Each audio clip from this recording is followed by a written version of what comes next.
आदाब, नमस्कार। मैं मेराज अहमद।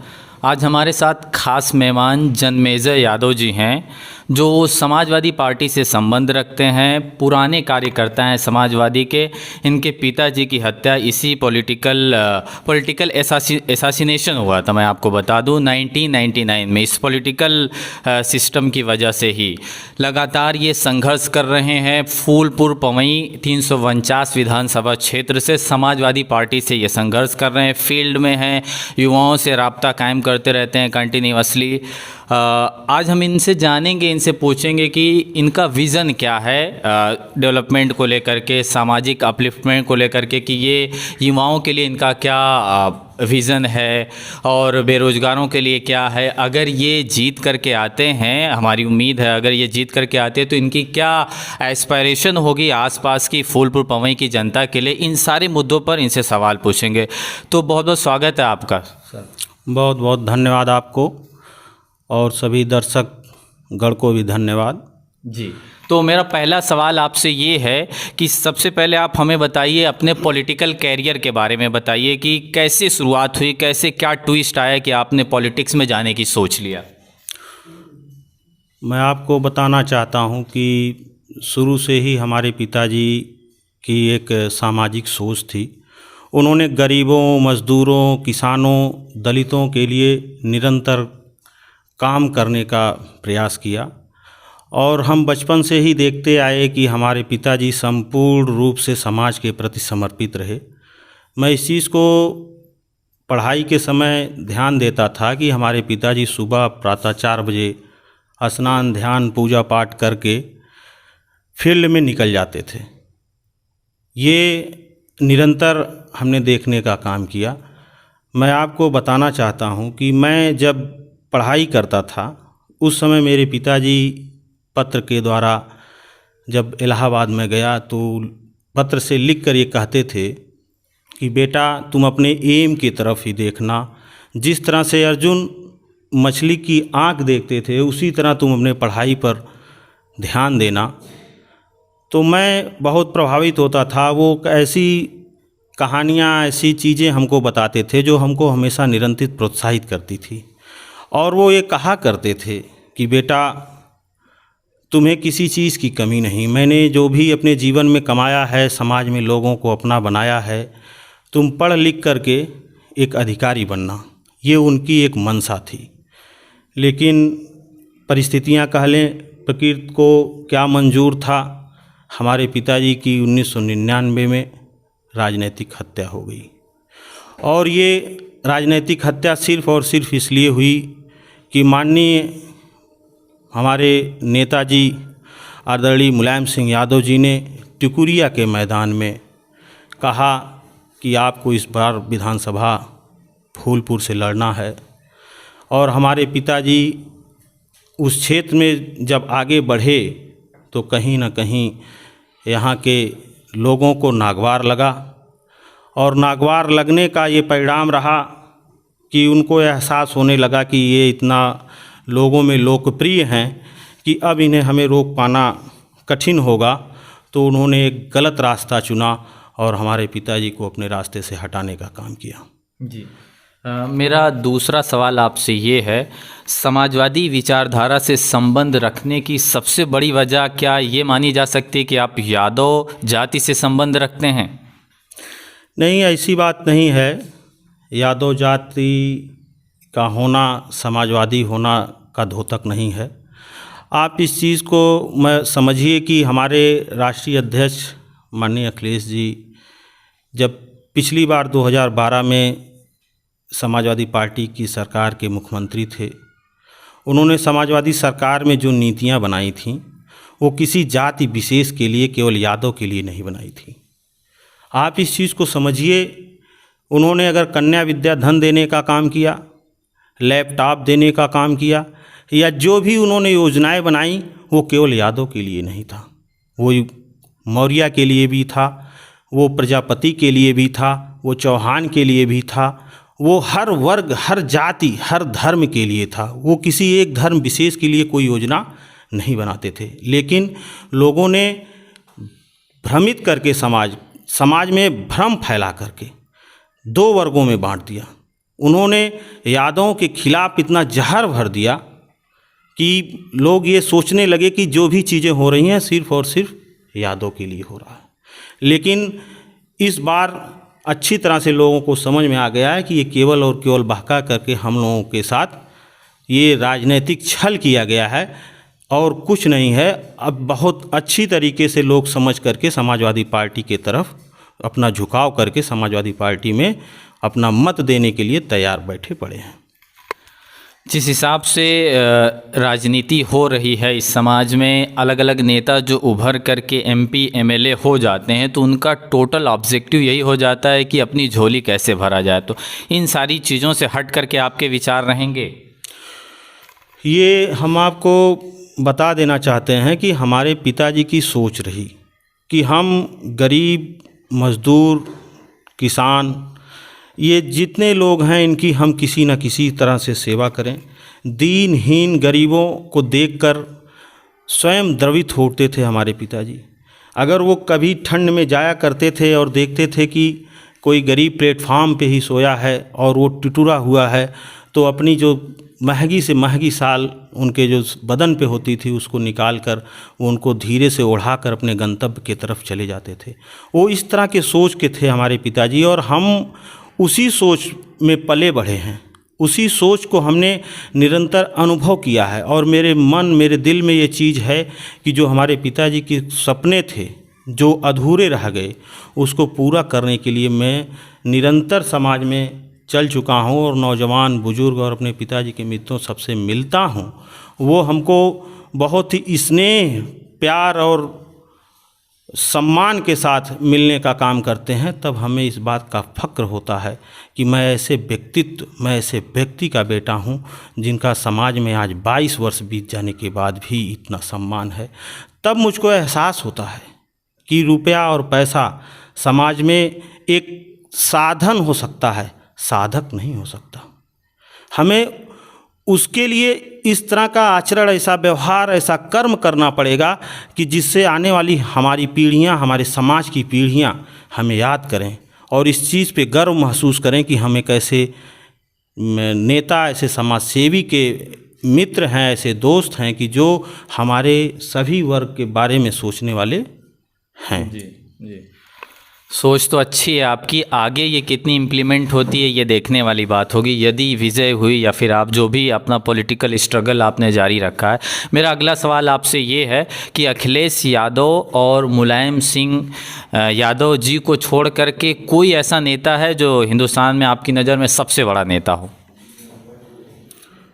नहीं, आज के दिन में तो हमें ये नहीं दिखाई देता कि ये समाज के हित में सोचने वाले लोग हैं। कोई ऐसा नेता हमको दिखाई नहीं देता दूर दूर तक। सभी लोग अपने स्वार्थ सिद्धि की राजनीति कर रहे हैं और हमारे एक महबूब नेता आदरणीय अध्यक्ष जी, जो इस वर्तमान सरकार में इतने अत्याचार हो रहे हैं, बेरोजगारों को रोजगार के लिए आंदोलन करना पड़ रहा है, किसान को अपने उचित मूल्य के लिए आंदोलन करना पड़ रहा है, व्यापारी परेशान है, जो गृहिणी परेशान हैं, हर वर्ग के लोग परेशान हैं। हमारे महबूब नेता जो आज के सरकार में आंदोलन हो रहे हैं उसको देख करके अपने घोषणा पत्र में हर चीज़ शामिल कर रहे हैं। वो इसलिए शामिल कर रहे हैं क्योंकि वो एक संवेदनशील नेता हैं। वो हमारे और आपके दुख को समझ रहे हैं। वो समझ रहे हैं कि आने वाले समय में जब 10 मार्च को हमारी सरकार बने तो इन नौजवान बेरोजगारों को, इन किसानों को, ये सभी जितने पीड़ित तबके के लोग हैं उनको फिर आंदोलन ना करना पड़े। हम इनकी बातों को सहजतापूर्वक लागू करें। ये एक बहुत बड़े दिल के लोग कर सकते हैं, बहुत ही अच्छी सोच के लोग कर सकते हैं। इसलिए हमारे महबूब नेता जी, वो तो अखिलेश यादव जी और उनके पिताजी तो हैं। इसके अलावा मैं पूछ रहा था, इसका आप अगर टू द पॉइंट जवाब देना चाहें कि कौन से नेता हैं देश की मैं बात कर रहा हूँ, कोई भी बड़े नेता, इन दोनों लोगों को छोड़ करके?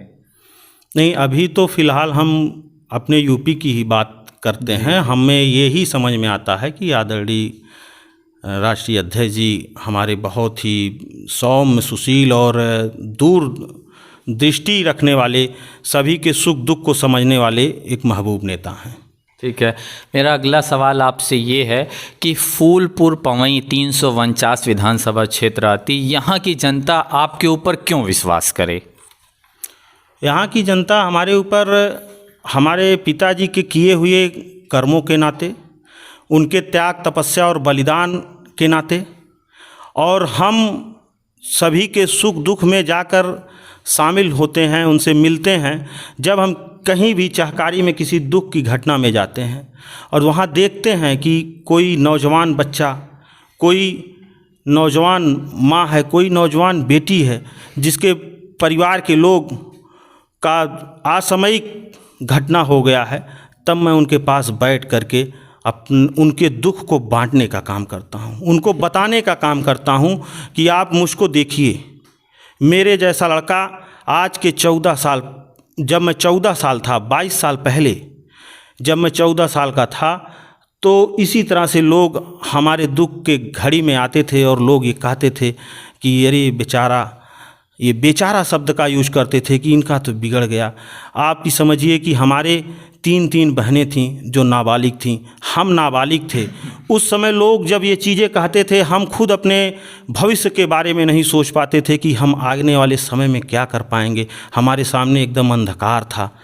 तब हम उस परिवार को ये समझाने और बताने का काम करते हैं कि ये आपका संकट का घड़ी है, इसको अगर आप काट ले गए, इसको आप अगर बिता ले गए और अपने आत्मविश्वास को बनाए रखे, आपने अच्छी तरह से शिक्षा ग्रहण की, आप अपने आप को मजबूत रखे, तो निश्चित रूप से आने वाले समय में आप उस माँ को बताते हैं, उस बहन को बताते हैं कि आपका बेटा आपका सहारा बनेगा।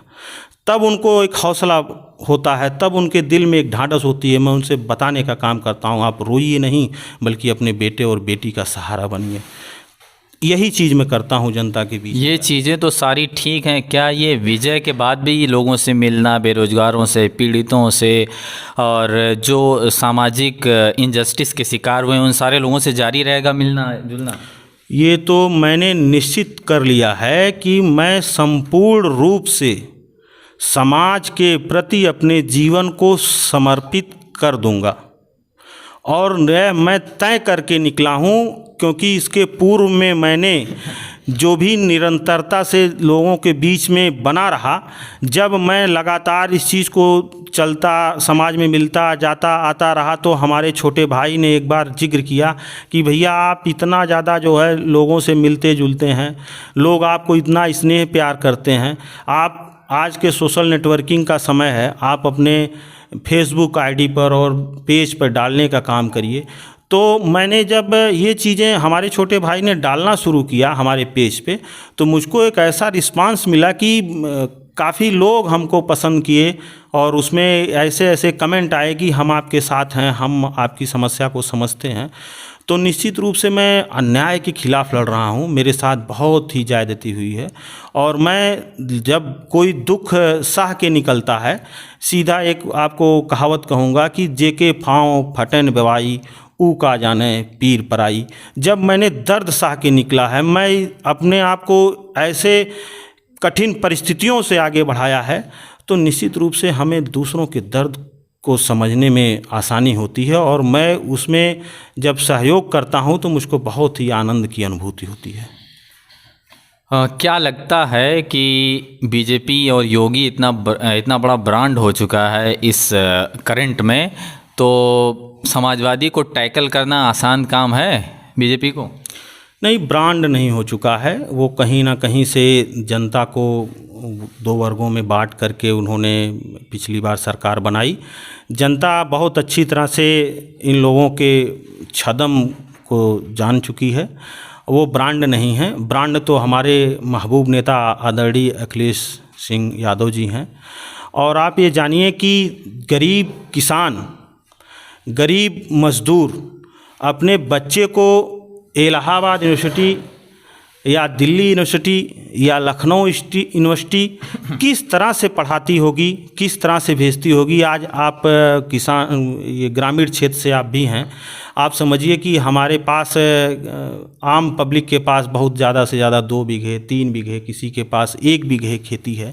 वो उस खेती से जो अन्न उपजाता है उससे अपने परिवार का भरण पोषण करेगा, या उस अन्न को बेच करके अपने बेटे को, अपने बेटी को क्या इलाहाबाद जैसे संस्थान, यूनिवर्सिटी जैसे संस्थान में भेज के पढ़ा सकता है?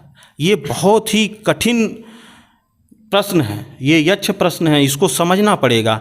जब हमारे ही क्षेत्र में पिछली बार की गवर्नमेंट थी, आदरणीय माननीय मुलायम सिंह यादव जी आए थे बहाउद्दीनपुर में, यहाँ विद्यालय बनने का बात था, तो वहाँ यहाँ के कुछ उस सोच के लोग जो शिक्षा को नहीं बढ़ावा देना चाहते हैं, यहाँ विद्यालय महाविद्यालय को रोक दिए। तो निश्चित रूप से आप समझिए, अगर वो बच्चे के लिए यहाँ विद्यालय बन जाता तो जो सुदूर जाके अपने शिक्षा नहीं ग्रहण कर पाते, वो यहाँ पास में बैठ के शिक्षा तो ले सकते थे। तो इस तरह की सोच को, चाहे वो चिकित्सा की क्षेत्र हो, चाहे वो शिक्षा की क्षेत्र हो, चाहे वो सड़कों के निर्माण के संबंध में हो, इस सभी क्षेत्रों में हमारी सरकार की अच्छी सोच है और उस सोच के अनुरूप हम लोग काम करेंगे, जिससे आम जनमानस को बहुत ही फायदा होगा। मेरा अगला सवाल आपसे ये है कि अखिलेश यादव जी जो राष्ट्रीय अध्यक्ष समाजवादी पार्टी के, इस वक्त बड़ा गुरेज कर रहे हैं मुसलमान का एक नाम लेते हुए, तो ये इसकी क्या वजह है? और जिस हिसाब से ये चीज़ें टिकट में भी झलक रही हैं कि मुसलमानों को इस बार कम टिकट दिया जा रहा, तो ये तो एक तरीके से एक कम्युनिटी का जो विश्वास है वो लूज़ होगा इससे। आपके क्या इसमें नज़रिए हैं? ऐसी कुछ बात नहीं है। वो जहाँ सर्वे के अनुसार वो टिकट दे रहे हैं, हमारे राष्ट्रीय अध्यक्ष जी ने अपना बयान भी जारी किया है कि आम जनमानस जिस नेता को, जिस अपने संघर्षी साथी को पसंद कर रहा होगा, जिसकी हमारे यहाँ रिपोर्टिंग हो रही है, हम उसको टिकट देने का काम करेंगे। और माननीय हमारे नेता हैं आजम खां साहब जी, उनको भी उन्होंने टिकट देने का काम किया, उनके बेटे को उन्होंने टिकट देने का काम किया। तो वो उनको जिस तरह का रिपोर्टिंग है, जिस तरह का वो है, वो सारे उन्होंने प्रेस कॉन्फ्रेंस के द्वारा माननीय आजम खां जी के पुत्र जी ने बताया भी कि हम समाजवादी पार्टी के साथ हैं, और ये आरएसएस माइंड के लोग लोगों में भ्रम फैला रहे हैं कि हमारे साथ राष्ट्रीय अध्यक्ष जी कुछ नहीं कर रहे हैं, जबकि राष्ट्रीय अध्यक्ष जी ने हमारी बहुत मदद की। ये आप प्रेस कॉन्फ्रेंस में सुन सकते हैं। तो ये तो विपक्ष का चाल है और कुछ नहीं है। क्या लगता है उत्तर प्रदेश की राजनीति में असाउद्दीन ओवैसी हैदराबाद से आ चुके हैं अपनी पार्टी MIM को लेकर के, तो जो सियासी समीकरण बन रहा है कि मुसलमानों का बहुत वोट वो अपने पाले में लेके चले जाएंगे, तो इससे नुकसान होने वाला है समाजवादी को। आपके क्या इसमें दृष्टिकोण? मैं गांव में लोगों के घर घर जा रहा हूं और माइनॉरिटी में भी गया, हिंदू लोगों में भी गया, मौर्य लोगों में, सभी वर्ग के लोगों में गया। तो मैं माइनॉरिटी में जब जाता हूं तो एक अच्छा सम्मान मिलता है, बहुत ही अच्छे तरीके से लोग सम्मानित करने काम करते हैं, बैठाते हैं, और जब उनसे बातचीत होती है तो वो बताते हैं कि बेटा ये थोड़ा से ये जो एक है, देखिए इसको समझाइए, थोड़ा से नौजवान बहक रहा है, लेकिन हम लोग तो आपके साथ हैं, साइकिल के साथ हैं और साइकिल में रहेंगे, लेकिन कोई बात नहीं है, इसको अंत में हम समझा लेंगे। वो एकदम साफ शब्द में कहते हैं कि हम इसको लास्ट में समझा लेंगे, ये हमारे साथ रहेगा। तो हम भी उनसे मिलने का काम करते हैं और आग्रह करते हैं कि मित्र आप देखिए किसी भी बहकावे में मत जाएं, क्योंकि हमारी लड़ाई एक ऐसी ताकत से है कि जो हमें आपकी पहचान को मिटाने का प्रयास कर रहे हैं। तो ये आपने बिहार में तो नुकसान हुआ, लेकिन बंगाल में देखा लोगों ने वहाँ सही निर्णय लिया है, तो उसको उसी के तर्ज पे यहाँ पर भी उत्तर प्रदेश में हमारी सम्मानित जनता अच्छा निर्णय लेगी, हमको ये पूरा विश्वास है। और जब ये जिम्मेदार लोग कहते हैं कि हम इसको बच्चे को अंत में समझा लेंगे, तो निश्चित रूप से वो समझा लेंगे। और वही कुछ लोग हैं, चंद लोग, जो कभी राष्ट्रीय उलमा काउंसिल के लिए वो काम करते थे, वही आज जो है आपके ओवैसी साहब के लिए काम कर रहे हैं, उससे कोई बहुत फर्क पड़ने वाला नहीं है। अगला सवाल हमारा ये कि समाजवादी पार्टी को क्या भय सता रहा है? छोटे छोटे दलों से गठबंधन किया जा रहा है कि इतनी बड़ी ताकत से हमें लड़ना है, इसके पीछे का एक रीज़न मैं भय मानूं अगर आपकी नज़र? नहीं, आप ही बताइए कि समाजवादी पार्टी की गठबंधन दिखाई देता है, जी जब भारतीय जनता पार्टी तमाम तरह की पार्टियों से गठबंधन 46 दल से गठबंधन किया, तो वो आपको नहीं दिखाई देता है।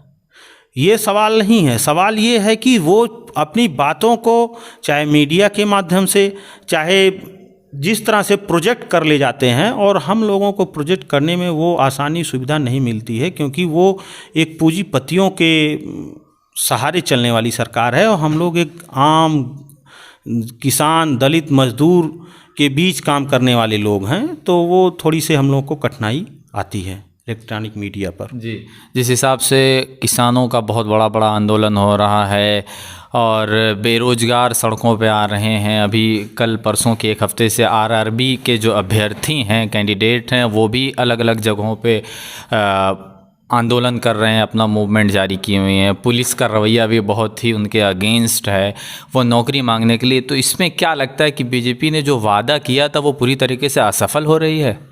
100% फेल है। भारतीय जनता पार्टी केवल लोक लुभावने वादा करके, लोगों को गुमराह करके वोट लेने का काम किया।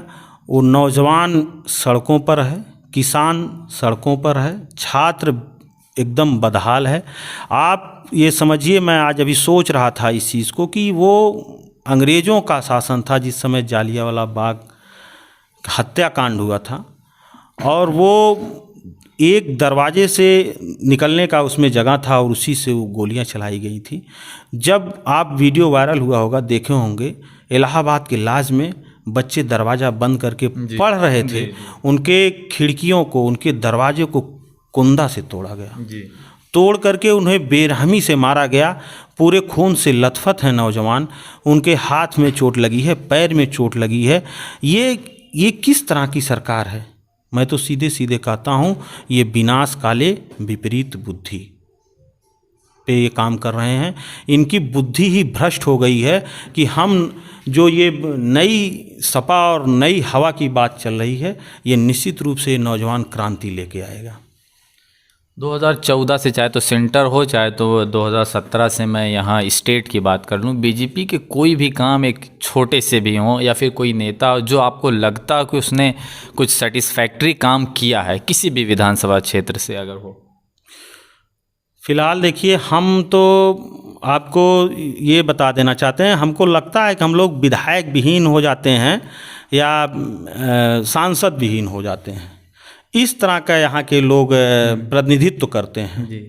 आज के समय में अगर एक नौजवान का मोटरसाइकिल पकड़ लिया जाए, गलती से वो अपनी अगर कागज़ नहीं लिया है और अगर चौकी पे रोक लिया जाए और तुम्हारा हम चालान करेंगे, और वो कह रहा है कि भैया हमारा घर 1 किलोमीटर दूरी पे है, मैं आपको पेपर ले आके दे दूं, तो यहाँ पे ऐसा कोई नेता नहीं है जो उसके मोटरसाइकिल को ये कहने की क्षमता रखे कि मैं अमुक व्यक्ति को जानता हूँ, वो अपराधी नहीं है। वो बच्चा आपको 1 घंटे का समय दीजिए, वो जा रहा है पेपर लेके आएगा, आप उसका चालान ना करिए। ये एकदम नेता विहीन जी क्षेत्र हम मानते हैं इसको।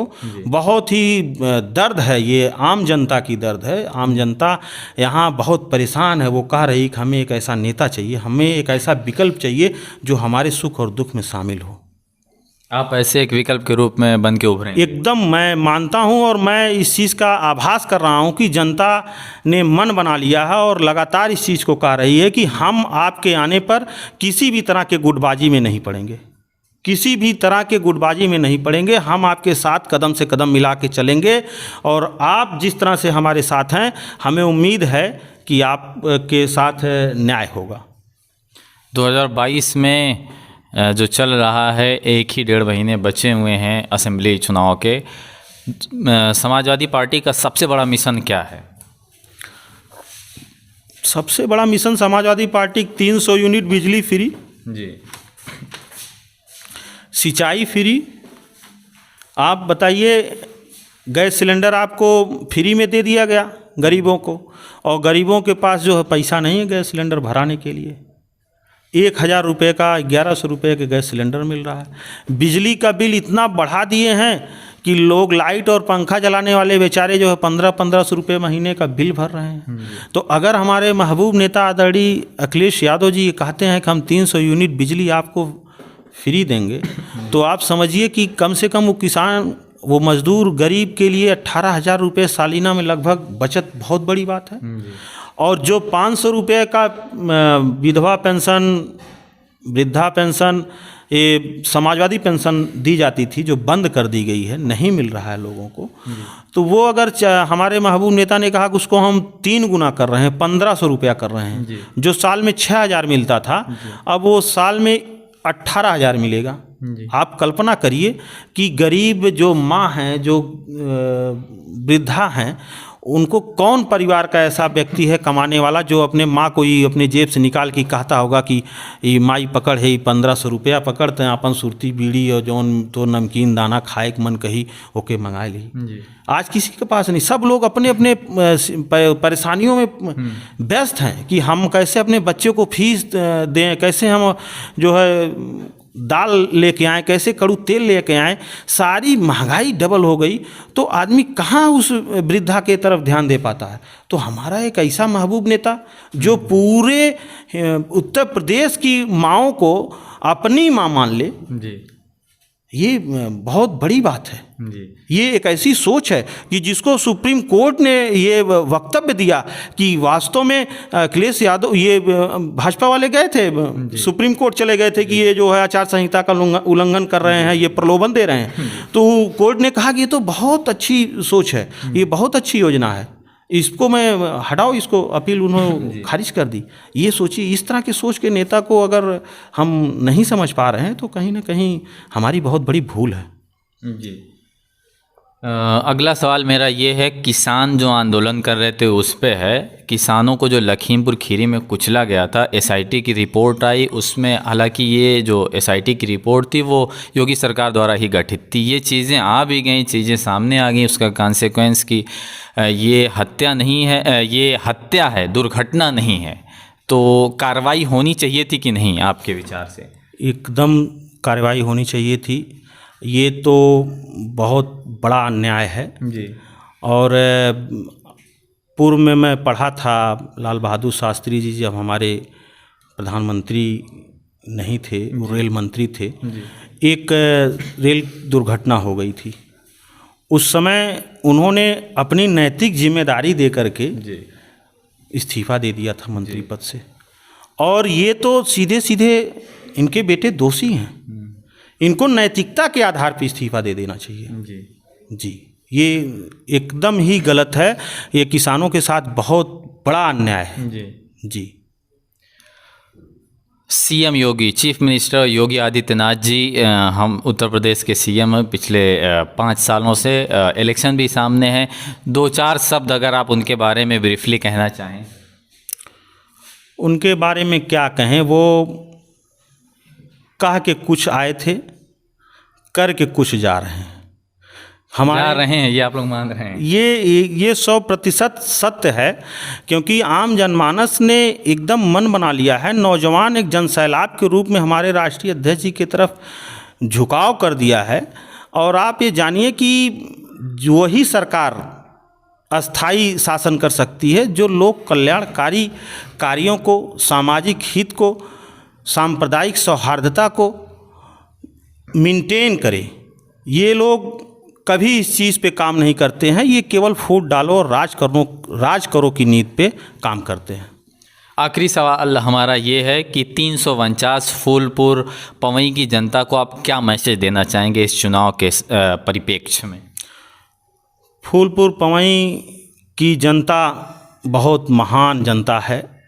मैं आज काफ़ी दिनों से जनता के बीच में घर घर जाने का काम किया, और उन्होंने जो स्नेह और प्यार हमें दिया, और मैं निरंतर, आज फेसबुक ट्विटर का ज़माना है, निरंतर मैंने देखने का काम किया कि हमारे साथ जो नौजवान साथी अपने फेसबुक स्टेटस और ट्विटर के माध्यम से हमारे राष्ट्रीय अध्यक्ष जी को ये एहसास दिलाने का काम किए कि हमारा एक फूलपुर पवई विधानसभा में एक ऐसा नेता है, हमारा एक ऐसा दोस्त है जो हमारे सुख और दुख में शामिल हो रहा है, उसको आप एक बार मौका देने का काम करें, तो हम अपने इन सभी नौजवान दोस्तों को धन्यवाद देते हैं और अपने पिताजी के उन मित्रों को भी धन्यवाद देते हैं कि जो हमारे पिताजी को उस समय विधायक बनाना चाहते थे, वो आज भी हमारे लिए उतने ही प्रयासरत हैं कि जिस तरह से हमारे पिताजी के लिए प्रयासरत थे। और इस समय हमें एहसास होता है कि राष्ट्रीय अध्यक्ष जी के आशीर्वाद के साथ साथ हमारी जो सहयोग हो रही है वो हमारे नौजवान दोस्त भी कर रहे हैं, उनके पिताजी भी कर रहे हैं। और हमें ये भी फील हो रहा है कि प्रकृति ने भी एक ऐसा वातावरण बनाने का काम किया कि जो हमारे जैसे एक मध्यम वर्गीय परिवार से आने वाले बेटे को इतना स्नेह और प्यार दे करके एक चर्चा का विषय बना करके और फूलपुर पवई से हमारे लिए समाजवादी पार्टी से टिकट मांगने का काम कर रहे हैं, उसके लिए हम बहुत आभारी रहेंगे। ये थे हमारे साथ जन्मेजय यादव जी, जो समाजवादी सोच के पुराने एक तरीके से कह सकते हैं नेता। इनके पिताजी भी समाजवादी सोच के ही एक सिपाही थे। इस पूरे क्षेत्र में वो संघर्ष कर रहे हैं, परिश्रम कर रहे हैं, अलग अलग लोगों से मुलाकात कर रहे हैं और अपनी दावेदारी पेश कर रहे हैं कि इनको टिकट मिले और इनको साथ में मौका भी मिले कि ये जनता को सर्व कर सकें अलग अलग एंगल से। और इन्होंने इंटरव्यू के दौरान बहुत सारी बातें भी कही, बहुत सारे वायदे भी किए और समाजवादी सोच को प्रोड्यूस करने की भी बात कही। उम्मीद है कि ये सारी चीज़ों को ये इम्प्लीमेंट करेंगे, आगे करेंगे भी। बहुत बहुत शुक्रिया हमारे साथ बने रहने के लिए।